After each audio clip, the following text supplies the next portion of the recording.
بڑی بڑی میری طرف سے مبارکباد. پورا چرسدہ پی ٹی آئی نے سویپ کیا ہے.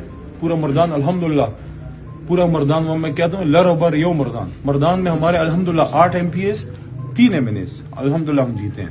اسی طرح سوات میں صورتحال ہے. اسی طرح پورے خیبر پختونخوا پنجاب میں بھی اگر ہمارے فارم 45 کے ساتھ 47 والا ڈرامہ نہ کریں, میں ابھی بھی یہ کہتا ہوں کہ انشاءاللہ اللہ کرے گا ہماری جتنی وننگ سیٹیں ساری ہم ریکور کریں گے انشاءاللہ. لیکن میں پاکستان تحریک انصاف کے کارکنان سے اس وقت مخاطب ہوں. دیکھیے اللہ کے حکم سے اور آپ کی محنت سے ہم سب جیتے ہیں. ہمارا کسی کا کوئی ذاتی ووٹ بینک نہیں ہے. کوئی اس پہ جو ہے نا بال زیادہ وہ ٹھیک نہ کرے اور زیادہ سر وہ کرنے کی ضرورت نہیں ہے. یہ عمران خان کا ووٹ ہے اور یہ ورکر نکلا ہے اور خرچہ سب کا بڑا کم ہوا ہے. کوئی خاص خرچہ کسی پارلیمنٹری نے نہیں کیا. بہت سے تو شاید پوسٹر بھی نہ چھاپتے ہوں. کارکن نے پوسٹر بھی چھاپا ہے, کارکن نے جلسہ بھی کیا ہے, کارکن مائک بھی کارکن لے کے آیا ہے. الیکشن کے دن چاول چائے چینی پانی شانی سارا کیمپ کارکن نے خود کیا. جب کارکن نے سارا کیا, میں کارکن آپ سے کہہ رہا ہوں کہ ایک پی ٹی آئی کا پارلیمنٹرین بہت بہتر ہے باقی جماعتوں کے, لیکن جو ہوا سو ہوا. ایک نیا فیز ہے. خان ہمارا جیل میں ہے. کس لیے جیل میں؟ کرپشن کے خلاف جیل میں, ظلم کے خلاف جیل میں.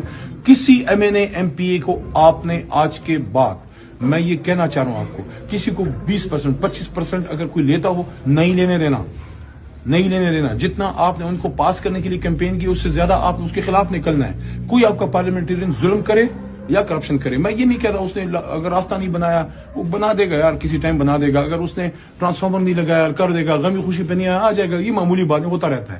ہلکے میں کبھی ٹرانسفارمر لگ گیا نہیں لگا جل گیا وہ ٹھیک کر دیں گے. راستہ گیس کا کنیکشن چاہیے چلو آج لگا دیں گے کل ہو جائے گا, اللہ بہتر کرے گا. ترقیاتی کاموں پہ ناراض زیادہ نہیں ہونا, ہوتا رہتا ہے. لیکن اصل جو چیز ہے وہی ہے کرپشن اور ظلم. جو پارلیمنٹ اپنے علاقے میں ظلم کرے یا کرپشن کرے آپ اس کے خلاف نکلو. آپ پریس کانفرنس کرو, فیس بک پہ آؤ, پارٹی لیڈرشپ کے پاس جاؤ, پریس کلب کے دھرنا دو. اس کے کبھی آپ ہمیں رپورٹ ملی آپ اپنے آپ کو کلیئر کرو کرپشن کیوں کر رہے ہو. یہ تو اگر آپ کارکن پریشر ڈالو گے تو آپ کی وجہ سے خان مضبوط ہے. اصل طاقت تو خان کی آپ ہے. وہ جس کو کھڑا کرے گا وہ جیتے گا. تو پھر ہم کسی کے اللہ تللہ کیوں برداشت کریں. جو پارلیمنٹرین ہے everybody should pull their they should pull their socks, fasten their seat belts. ابھی ایک نیا فیز پی ٹی آئی کی سیاست میں شروع ہو رہا ہے. ابھی کارکن اپنے ووٹ کا جس طرح دفاع کیا, خان کی نظری کا دفاع کیا, اب اپنے پارلیمنٹرین کا بھی وہ دفاع کرے گا.